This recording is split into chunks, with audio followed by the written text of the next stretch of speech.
ఓం మహాగణాధిపతయే నమః. ఓం గురుభ్యో నమః. ఓం శ్రీమాత్రే నమః. పరమేశ్వర స్వరూపమైనటువంటి జ్యోతిష, వాస్తు మరియు ఇతర అనేకమైనటువంటి శాస్త్రములను మనకు అందించినటువంటి మహర్షులకి నమస్కారం. హయగ్రీవ హయగ్రీవ హయగ్రీవేతి యో వధేత్ తస్య నిస్సరతే వాణి జహ్నుకన్యా ప్రవాహవత్. అరుణాం కరుణాతరంగితాక్షీం ధృతపాశాంకుశపుష్పబాణచాపాం అనిమాదిభిరావృతాం మయూకైః అహమిత్యేవ విభావయే భవానీం. శ్రీమాత్రే నమః. ప్రేక్షకులకి ఆ లలితాంబిక అమ్మవారి యొక్క అనుగ్రహం పరిపూర్ణంగా కలగాలని మనస్ఫూర్తి కోరుకుంటూ మనం ఈరోజు 30వ తేదీ నుంచి 6వ తేదీ వరకు ఉండేటువంటి ఈ యొక్క వార ఫలితాలు, ఈ వార ఫలితాల్లో గ్రహాల యొక్క స్థితి ఏ విధంగా ఉంది అని చెప్పి చూసుకున్నట్లయితే, మేషంలో కుజుడు చంద్రుడు ఉండి, ఈ యొక్క చంద్రుడు మేషం నుంచి మిథునం వరకు సంచరిస్తాడు ఈ వారం మొత్తము కూడా. వృషభ రాశిలో గురువు, మిథున రాశిలో రవి శుక్రులు, కర్కాటకంలో బుధుని యొక్క సంచారము, మరియు అదేవిధంగా కన్యారాశిలో కేతువు, మీనంలో రాహువు, కుంభరాశిలో వక్రించిన శని ఉన్నాడు. ఈ వక్రించిన శని ముఖ్యంగా ఎటువంటి ఫలితాలు ఇస్తాడు అనే దాని మీద కూడా మీకు ఆఖరిలో చెప్తాను. వక్రించిన శని జరిగినందుకు మీరు ఏం చేసుకోవాలి రెమెడీ కూడా చెప్తాను నేను మీకు. అయితే ఈ వార ఫలితాల్లో ఏ విషయాలు ఎలా జరగనున్నాయి, విషయాల్లో జాగ్రత్త తీసుకోవాలి, ఎటువంటి అదృష్టం మీకు పుచ్చుకునేటువంటి సమయం వచ్చింది, ఏ దేవత ఆరాధన చేసుకోవాలనే విషయాన్ని ఇప్పుడు మనం తెలుసుకుందాం. మిథున లగ్నము, మిథున రాశి. మీకు ఈ వారము ఎవరైనా గవర్నమెంట్ వ్యక్తులు, సమాజంలో పేరు ప్రఖ్యాతలు కలిగినటువంటి వారితో మీకు పరిచయం ఏర్పడనుంది. ఫినాన్షియల్గా కనుక చూసుకున్నట్లయితే కొద్దిగా విదేశీ ధనయోగము, ఏదైనా ఒక technical or any factory related మూలంగా కొంతవరకు ఫైనాన్షియల్ గ్రోత్ అనేటువంటిది పెరుగుతుంది. కాకపోతే మీరు ఏదైనా ప్రాపర్టీస్ తీసుకునేటప్పుడు కానీ, లేకపోతే ఎనీథింగ్ భూమి, గృహము, వాహనము, లేకపోతే ఎనీ బిజినెస్ సంబంధించినటువంటిది ఏదైనా ఒక విషయాన్ని కొనుగోలు చేసేటప్పుడు కానీ కాస్త జాగ్రత్తగా ఉండండి. అంటే చూసి కొనుగోలు చేయండి. అధికారుల వల్ల కొంత ఒత్తిడి కూడా ఉంటుంది. 3వ అధిపతి అయినటువంటి రవి మీకు లగ్నంలో ఉన్నందుకు, శుక్రుడు లగ్నంలో ఉన్నందుకు క్రియేటివ్ ఫీల్డ్లో ఉండేటువంటి వారికి కొన్ని ఆటంకాలు జరుగుతుంటాయి. ఎందుకు అంటే అక్కడ లగ్నంలో ఉన్నమాట నిజమే, కానీ ఇక్కడ ఈ శుక్రుడు అస్తంగత్వ దోషంలో ఉన్నాడు. అదేవిధంగా కాస్త ఏదైనా కోర్సెస్ తీసుకునేటప్పుడు ఆ కోర్సు గురించి కంప్లీట్ డీటెయిల్డ్గా తెలుసుకొని ఆ కోర్సులోకి ఎంటర్ అవ్వండి. అదేవిధంగా కొంచెం కొత్త పరిచయాలు ఏర్పడుతుంటాయి మనకి స్నేహితుల ద్వారా, ఎవరైనా స్త్రీ పరిచయాలు, ఇటువంటి విషయాలు లేదా ప్రేమ వ్యవహారాలకు సంబంధించిన అంశాలు కూడా కొంత జాగ్రత్తగా ఉండాలి. అయితే కాంపిటీషన్ రిలేటెడ్ మూలంగా అంటే 30వ తేదీ అంటే మొదటి వారంలో ఆది సోమవారాలు మీకు కాంపిటేటివ్ ఎనీథింగ్ కాంపిటీషన్ రిలేటెడ్గా కొంతవరకు ధనలాభం అనేటువంటి చూపిస్తుంది. అదేవిధంగా ఇష్టపడిన వారిని వివాహం చేసుకోవడానికి కొంత వరకు పాజిటివ్గా ఉంటాయి. బట్ ఏదేమైనప్పటికీ కూడా దగ్గర దాకా వచ్చి ఆగడాలు ఇట్లాంటివి కొంత గోచారంలో ఆ యొక్క గ్రహాల స్థితి చూపిస్తుంది మిథునం వారికి. హయ్యర్ ఎడ్యుకేషన్లో మీరు ఏదైతే రీసెర్చ్ చేద్దామనుకుంటున్నారో ఆ రీసెర్చ్ రిలేటెడ్ సంబంధించిన విషయంలో అనుకూలత ఏర్పడనుంది.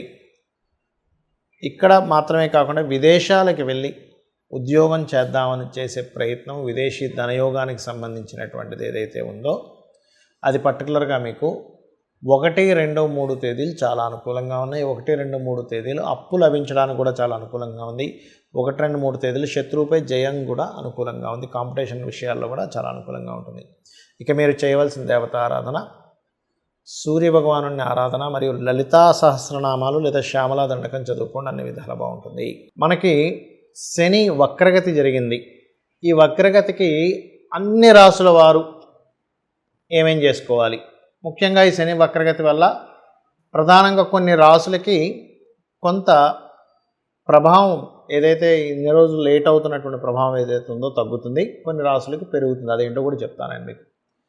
ముఖ్యంగా చూడండి, మొన్న రీసెంట్గా అంటే ఒక 1 ఇయర్ చేంజ్ నుంచి 1.5 ఇయర్ నుంచి ఏలినాడు శని ఏదైతే మీన రాశికి ప్రారంభమైంది అనుకుంటున్నారో ఆ మీనరాశికి ఇక్కడ నుంచి ఒక 4.5 నెలల పాటు ఆ యొక్క ఏలినాడు శని ప్రభావం తగ్గుతుంది. అలాగే కర్కాటక రాశికి అష్టమ శని ఉన్నటువంటి ప్రభావం తగ్గనుంది. అదేవిధంగా అంటే ఆకస్మికంగా జరిగేటువంటి సంఘటనల నుంచి బయటపడతారు. అదేవిధంగా వృశ్చిక రాశి వారికి అర్ధాష్టమ శని నడుస్తున్నటువంటిది, అది కూడా కొంతవరకు ప్రభావం అనేటువంటి తగ్గుతుంది. వృశ్చికం వారికి గుర్తుపెట్టుకోండి. అంటే ఈ మూడు కూడా పర్టికులర్గా ఈ 3 రాశుల వారికి అర్ధాష్టమ అష్టమ ఈ శనులు నడుస్తున్నాయి. మరి మిగతా వారికి ఏలినాటి శని నడవట్లేదండి. ఇంకొక 2 రాశులు ఉన్నాయి. అదేమిటి అంటే కుంభం వారికి జన్మలో ఉండేటువంటి శని వెనక్కి వెళ్తున్నందుకు స్ట్రెస్ అనేది తగ్గుతుంది. అండ్ మకరం వారికి ఇంకా అయిపోతుంది, ఇంకొక 9-10 నెలల్లో అయిపోతుంది అనుకునేది కాస్త మళ్ళీ వెనక్కి వచ్చింది కొంచెం, అంటే జన్మల్లో కనెక్టివిటీ అవుతుంది. కాబట్టి దీనివల్ల కొంత స్ట్రెస్ అనేటువంటిది ఉంటుంది. అయితే మీరు అందరూ కూడా అసలు ఏం చేయాలి అంటే ఇది ఇక్కడ ప్రధానంగా శని యొక్క ప్రభావం, ఇదేదో శని భగవానుడు మన మీద కక్ష కట్టి లేకపోతే మన మీద కోపంతోనూ జరిగేటువంటి ఫలితం కాదు. ఇది ఫస్ట్ మైండ్లో పెట్టుకోవాలి. ఎప్పుడు కూడా ఏదైనా ఒక గ్రహ ప్రభావం వచ్చినప్పుడు మనం దాన్ని అర్థం చేసుకోవడంలో ఉంటుంది.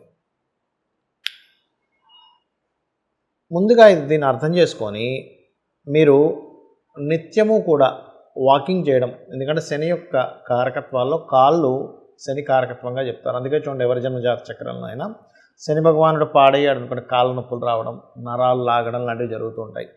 అదే శని యొక్క ప్రభావం ఈ వక్రించినప్పుడు కానీ, ఏళ్ళనాటి శని, అర్ధాష్టమ శని, అష్టమ శనిలో, మహాదశల్లో వచ్చినప్పుడు పర్టికులర్గా మీరు చేయాల్సింది వాకింగ్ చేయాలి. అలాగే వాకింగ్తో పాటు మధ్యాహ్నం పూట పొరపాటును కూడా నిద్రపోకండి. ఇంకా ముసలి వాళ్ళు, చిన్నపిల్లలు, స్త్రీలు, వీళ్ళకి సంబంధం లేదు. అనారోగ్యంతో ఉండేటువంటి వారు నిద్రపోవచ్చు, ఏం కాదు. మధ్యాహ్నం పూట కాస్త రెస్ట్ తీసుకోవచ్చు. స్త్రీలు ఉంటారు, పొద్దున్నే 5 గంటలకు 4 గంటలకు లేవాల్సి వస్తుంది ఒకసారి వాళ్ళకి ఇంటి బాధ్యత కోసం. అప్పుడు మధ్యాహ్నం పూట అరగంట ఎంతసేపు పడుకుంటారు, వాళ్ళ గురించి కాదు. యువకులు పొరపాటును కూడా మధ్యాహ్నం పూట నిద్రపోకూడదు. ఆయుర్వేదం పరంగా కూడా అనారోగ్యము శని ప్రభావం నడిచేటప్పుడు మరింత ఎక్కువ ప్రభావం చూపిస్తాడు శని. మూడవది ఏంటంటే, మీకు తెలిసిన చుట్టుపక్కల ఎవరైనా మీకు అంటే పని వాళ్ళు కావచ్చు, లేకపోతే మీ ఇంట్లో ఉండేటువంటి ఏజ్డ్ పర్సన్స్ కావచ్చు, మీ కింద వర్క్ చేసే వాళ్ళు ఎవరైనా కావచ్చు, వారికి మీకు తోచిన సహాయం వారికి చేయండి. నిత్యము ఆంజనేయ స్వామి ఆలయానికి కానీ, సుబ్రహ్మణ్యేశ్వర స్వామి ఆలయానికి కానీ రెగ్యులర్గా వెళ్తూ ఉండండి. అలాగే నరసింహస్వామి ఆలయానికి కూడా వెళ్ళవచ్చు. గణపతి ఆలయము లేదా రావి చెట్టు చుట్టూ, అంటే ఈ వీటిలో ఏ ఆలయం మీకు దగ్గరగా ఉన్నా సరే వెళ్ళవచ్చు. దీని ప్రభావం వల్ల ఏమిటంటే మీకు శని యొక్క ప్రభావం చాలా మట్టుకు తగ్గుతుంది. ఏమంటే ఈ వక్రగతి వల్ల ఏదో జరుగుతుందని భయపడాల్సిన పని లేదు. అలాగే ఇంకొకటి ఏంటంటే, మీకు దగ్గరలో గోశాల కనుక ఉన్నట్లయితే గోవుకి పిడికెడు బెల్లం తినిపిస్తూ ఉండండి. ఇది చాలా బ్రహ్మాండంగా పనిచేస్తుంది. వీటితో పాటు ఎప్పుడు కూడా మీ జన్మజాతకం ఈజ్ మోస్ట్ ఇంపార్టెంట్. మీ పర్సనల్ చార్ట్, అసలు శని మకర రాశుల్లో, అంటే కుంభరాశిలో ఉండి శని వక్రించినప్పుడు మీ పర్సనల్ చార్ట్లో అది ఏ ఎఫెక్ట్ని ఇస్తుంది, మీ పర్సనల్ చార్ట్లో నడుస్తున్నటువంటి మహాదశ అంతర్దశ ఏమిటి, మహాదశ అంతర్దశలు ఏవైతే ఉన్నాయో అవి పర్టికులర్గా వేటిని యాక్టివ్ చేస్తున్నాయి. దీన్ని పట్టుకొని ఇప్పుడు వక్రించిన శనిని క్యాల్కులేట్ చేయాలి. అంతేగాని ఊరికే శని వక్రగతి ఉంది, నాకేదో అయిపోతుంది అనేటువంటి భయం పెట్టుకోకండి. ఎందుకంటే గోచారంలో ఉండేటువంటి గ్రహాల యొక్క స్థితి ఏదైతే ఉందో అది కేవలం 10% ప్రభావం చూపించేది. ఒక్కోసారి అయితే 5%. ఎప్పుడో బాగా రేర్గా గోచారము మహాదశలు అన్నీ కనెక్ట్ అయితే ఒక 15-20% చూపిస్తుంది. కానీ పర్సనల్గా మీ జాతకమే మెయిన్.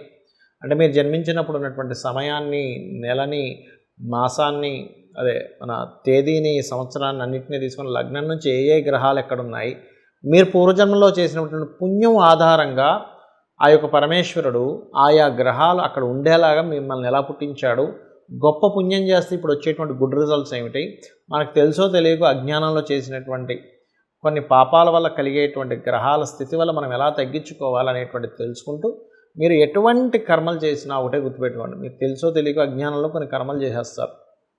దీనికి శాస్త్రాల్లో చెప్పినటువంటిది ఒకటి మార్గం ఏమిటంటే, నువ్వు బాధపడుతూ కూర్చోవాల్సిన పని ఏమీ లేదు. చక్కగా ఈ విశ్వంలో, ఈ సృష్టిలో ఉన్న ప్రతిదీ కూడా అమ్మవారిగా భావిస్తూ, ఈ పరమేశ్వరుడిగా భావిస్తూ మీరు కనుక మీ పని చేసుకుంటూ వెళ్తున్నారంటే 100% సక్సెస్ అయితే తీరుతారు. అందులో ఎటువంటి సందేహం లేదు. గుర్తుపెట్టుకోండి, 100% అందులో 1% కూడా తగ్గాల్సిన అవసరం లేదు.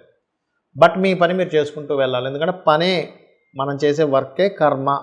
ఈ కర్మకి రిజల్ట్ ధర్మం గనక తోడైతే ఆ కర్మకి ఖచ్చితంగా మీకు ఆ ఫలితం అనేటువంటిది వచ్చి తీరుతుంది, గుర్తుపెట్టుకోండి. అదేవిధంగా మరొక విషయం ఏంటంటే ఇక్కడ మీ జన్మజాతక చక్రంలో